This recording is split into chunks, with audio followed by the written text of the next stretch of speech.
So we're back to this. We're still on the same objective as we started earlier this week. That's A.3.D.2, where it says to apply the law, that's Gauss's law, along with symmetry arguments to determine the electric field for a planar, spherical, or cylindrically symmetric charge distribution. We've done that so far for planar and cylindrically symmetric charge distributions. Today we'll be looking at the spherical charge distribution. All right, so here we go.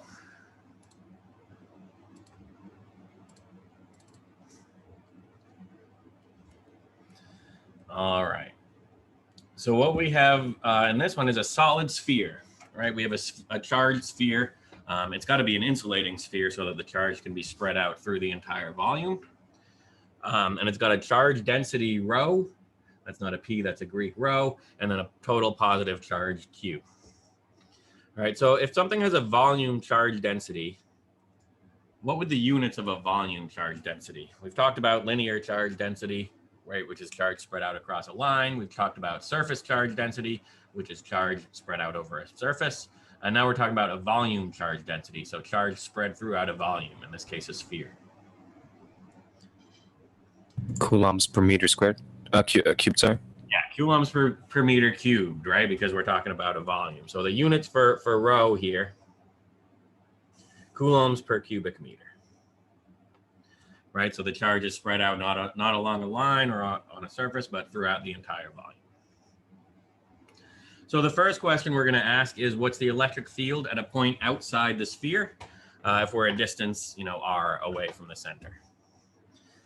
And we can probably make a prediction about this one pretty early on, because let's say I'm measuring the electric field a really long way away from this charged sphere that has a total charge Q. If you get a long way away from a sphere, what does that sphere begin to look like? A point charge. A point charge, right? If I get really far away from a charged sphere, it shouldn't look any different than a point charge, right? So one thing we might expect is that if we're outside of the sphere, the electric field is going to look a lot like the electric field from a point charge, at least when we get very far away. So let's see if Gauss's law brings us to that. Right, so here's our, let me draw it quickly, right? Here's our sphere. The radius of the sphere is A, but we want to find the electric field at some point outside the sphere. That's a distance R. All right. So I'm going to draw, I'm using Gauss's law, so I should probably draw a Gaussian surface. Any guesses or predictions on what would be a reasonable shape or type of Gaussian surface to draw for a spherically symmetric charge distribution? A sphere. A sphere, yeah. So why don't I draw that? Why don't I try a Gaussian surface that's just a sphere? And remember, these are spheres, not circles, right? I can only draw circles, but we imagine these in 3D space, right? So let me draw this sphere, and I'll make it of radius r, because that's the point that we're looking for the electric field at. So that's my Gaussian surface. And I know from Gauss's law that the electric flux through that surface, right, which I know is the integral of E dot dA, which we hope can simplify down, has to equal the total charge, which is just my Q, right, the total charge of the sphere, divided by epsilon naught. And we went through in our other examples and in our first Gauss's law lecture, we kind of went through in a good bit of detail on how to figure out this E dot dA. Right? And we can use the same symmetry arguments as before, right? If I make sure that my Gaussian surface has the same center, right? The same center as the real sphere of charge, then I know that the outwards, the area vector at any point on the sphere. Let me pick a little piece of the sphere here. The area vector is always pointing outwards, right? And that's going to be the same direction as the electric field vector, right? At this point, the electric field vector is also pointing outwards, right? And the electric field from a point charge just points away from the point charge, right? So we should be able to see pretty easily, and let me know if you want me to clarify, but the electric field and the dA our area vector for this configuration, they're parallel, right? So that means our E dot dA is going to simplify down to just magnitude E times dA. Okay with that so far? Right. And that's because the outwards direction of the area, the normal to the Gaussian sphere, is in the same direction as the electric field, outwards. This is also a situation where we can take the electric field out of the integral, because since we're putting, from symmetry reasons, we can say that it should be pretty clear that anywhere on our Gaussian sphere, the electric field is going to have the same magnitude, right? Everywhere on this sphere is the same distance away from the center of our charged sphere. So we wouldn't expect any point on this sphere to have a larger or smaller electric field than any other point. So we can be pretty sure just from symmetry, that's one of the conditions, right? And one of the 4 conditions that we can use Gauss's law is that over a portion of the surface or over the surface, the electric field is constant, so that we can take it out of the integral. Right, so if I know the electric field is constant over my Gaussian surface, I take it out of the integral because it's a constant, and I'm just left with the integral of over dA, right, which reduces to just the area. So all I need to do now is remember or calculate, probably remember or look up, what is the surface area of this Gaussian sphere?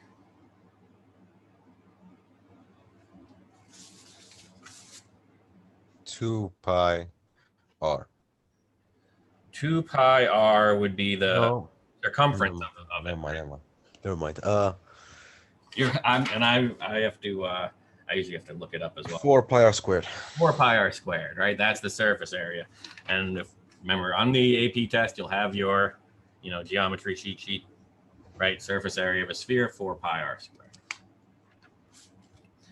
So what I get is E times 4 pi r squared, and I'm careful, I'm using the lowercase r, right? That's the radius of my Gaussian surface here, not the radius A of the charge.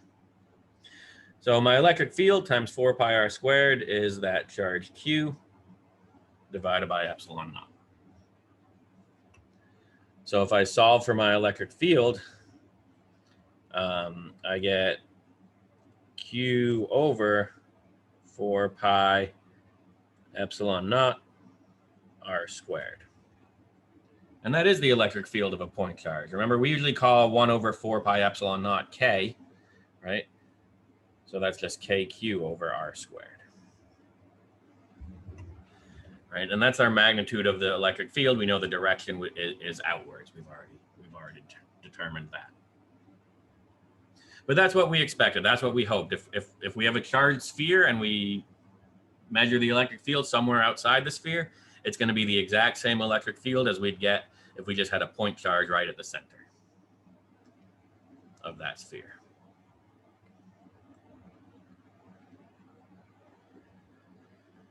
Questions about that, the electric field at a point outside.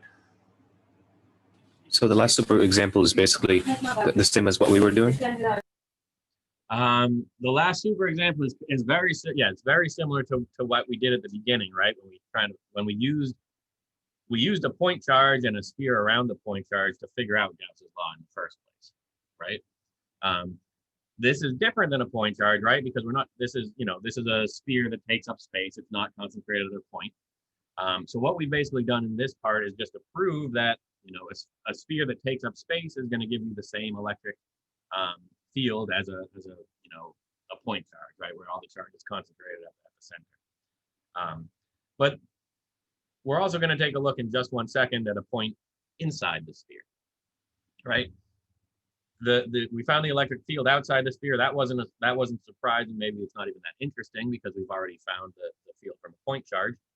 But we could also ask, what's the electric field at a point inside that charged sphere here? So that's what we're going to take a look at. But are there any questions, comments on the first piece of this, the electric field outside?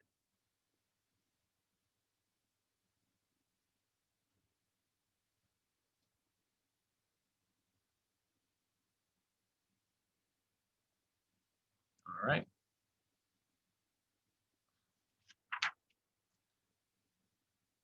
So now we want to find the electric field at a point inside the sphere, still a distance r from the center. All right, so here's our charged sphere, still of radius a. Total charge q. And now we want to know what's the electric field at some point inside the sphere. Still a distance r from the center, but now r is smaller than a. We're going to follow the same process. And we're going to do exactly what we just did. We just get a slightly different result. I'm still going to pick a sphere as my Gaussian surface, and I'm still going to make the radius of that sphere r. It's just going to happen to be a smaller sphere. Now, my imaginary Gaussian sphere this time is smaller than the actual sphere of charge, right? It's inside of it.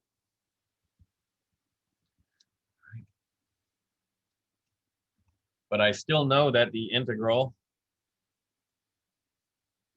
of E dot dA is going to equal my charge inside, which I'm not going to write as capital Q anymore because it's not all, right? All of the charge isn't inside my Gaussian surface anymore, only some of it.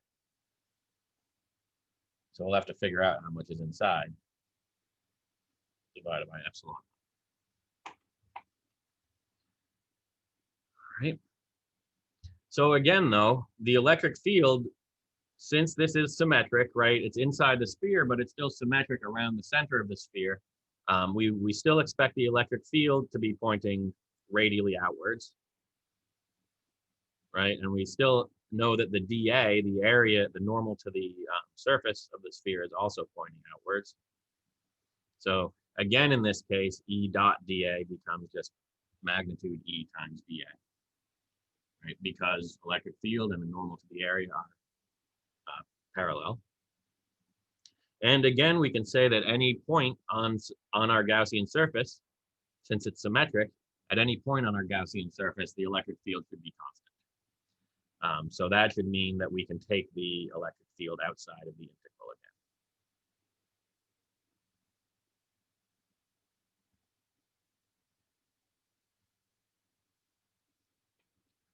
All right. So now again, we just have the integral over dA of our Gaussian surface. That's just going to give us the surface area of our sphere again. And that's going to be exactly the same as it was before, right? 4 pi r squared.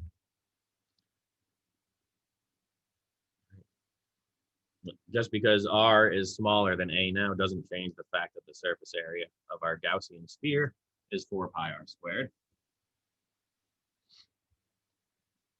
So now we just have to do a little bit of work to figure out what is our Q in, right? It's not the total charge, capital Q, of the sphere.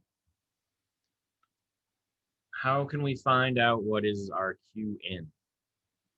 We find the volume of the smaller circle, Yeah. and then we subtract it from the max. You find the volume of the smaller circle, and then you subtract it from the max. From the bigger circle, sorry. The Gaussian circle. Okay. Well, let's see. We know, yeah, you're on the right track. I don't know if we need to subtract it, but basically we know that this is the charge is distributed uniformly, right? We have this charge density rho, right, which is in coulombs per cubic meter that we were given. So what we can say is that if we know the volume of the small sphere in cubic meters, and we multiply by the charge density, how many coulombs per cubic meter, we should have the total charge inside the smaller sphere. We don't actually need to subtract it from the total charge. Oh, sorry. I thought we needed to find the torus on the outside. Oh yeah, okay. So right. So remember though, yeah, we don't the charge on the outside we don't care about, right? Gauss's law says we only care about the charge that's inside our Gaussian surface, right? So basically, the charge outside outside our Gaussian surface, that's still going to make an electric field. But any piece of charge over here is going to create an electric field that goes, the electric field line is going to go in our Gaussian surface on one side and out of the Gaussian surface on the other side, so making a total flux of 0. Right, so all the charge outside of our Gaussian surface is not going to contribute to the flux through our imaginary sphere. So that's why we only want the charge inside. So the charge inside is just going to be the charge density, rho, times my volume inside. And what's the volume then of my small,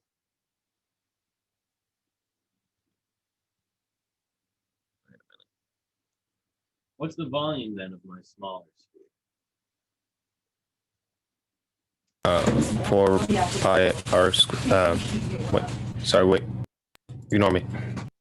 Yeah, this time we need the volume, not the surface area.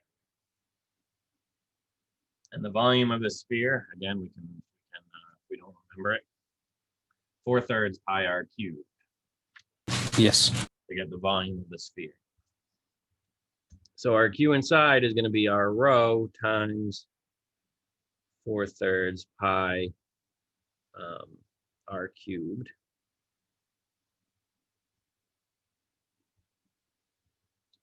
Right, that'll be our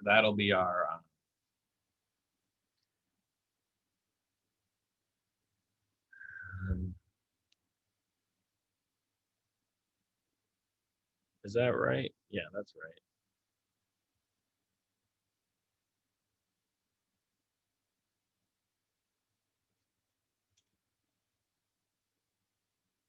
Oh yeah, okay.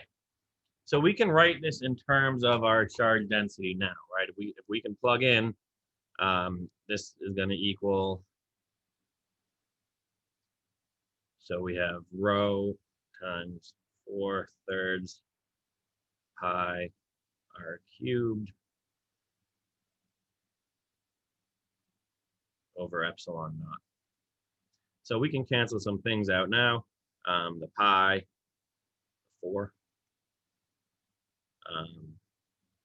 And we'll get E equals, I just need to divide by r squared on both sides, right? So my r cubed just becomes r, and I get rho over 3 epsilon naught times r.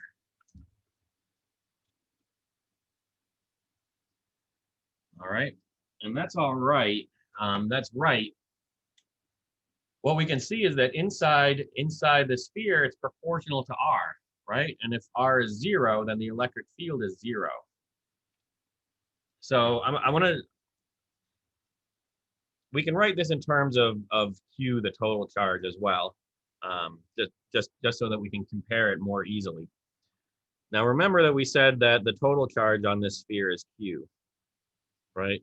And that also has to be the charge density times the volume of the total sphere. So 4/3 pi a cubed, right? That's our total charge, right? It's just the charge density times the total volume of the sphere. So we could therefore replace rho with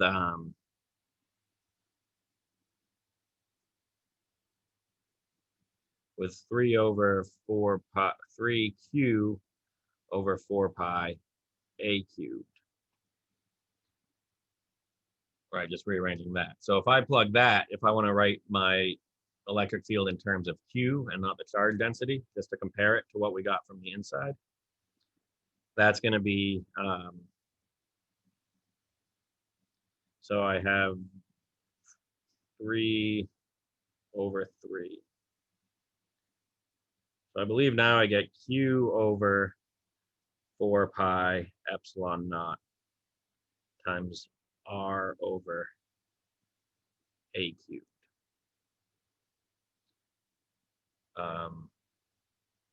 Which is just 1/4 pi epsilon naught is Q, so that's, or K.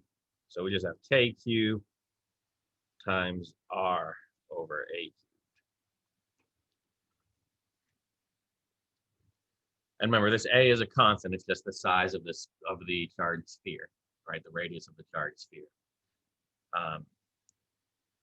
So while we got inside the sphere, we had just KQ over R squared. Right now, outside, I was outside the sphere. Inside the sphere, we have KQ times R over A cubed. So if we should check and see if that makes sense, right? Because if I measure the electric field then right at the center of the sphere where R equals 0, I'm going to get 0 for my electric field. Can anybody kind of reason why that's right, or maybe it's not right? Can anybody reason why that's not right? Well, if you plug in 0 for R, the entire thing's going to equal 0. Yeah. Well, right. I plug in 0 for R, the entire thing's going to be 0. But does that make sense? I've got a sphere of charge. Why should the electric field be 0 at the center of it? Because like all the electric fields from the different like sides cancel out. Yeah. Right. Perfect. Exactly. Right. So my electric field at the center is going to be 0 because even though I've got some charge over on this side of the sphere, that would make an electric field pointing to the right, there's just as much charge on the other side of the sphere that's going to make an electric field point to the left at this point. Right. There's some charge above the center that's making an electric field downwards, but there's some charge below the center that's making an electric field upwards. Right. So right at the center, all those forces, all those electric field lines are gonna balance out. And as you start to get far away from the center, as you start to move away from the center, right, you are going to have a net electric field because the farther away you get from the center, now you're going to have more charge on one side than on the other side. So if we plot the electric field as a function of R, up until we get to A, it's proportional, right? It's linear. Up until we get to the edge, right? So this is all inside. But then once we leave the sphere, then it starts to look a lot like a point charge, and the electric field gets smaller, like 1 over R squared. So you kind of get it to fall off like this, and it goes to 0 eventually. Right, so this would kind of be how the electric field looks like for a spherically symmetric charge distribution. Right, inside we have proportional to A, outside we have, or inside we have proportional to R, outside like a point charge, we have the inverse square law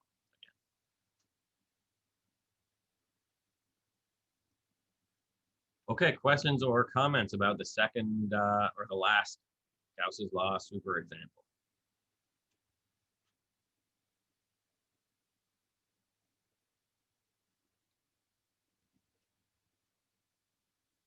Okay, great.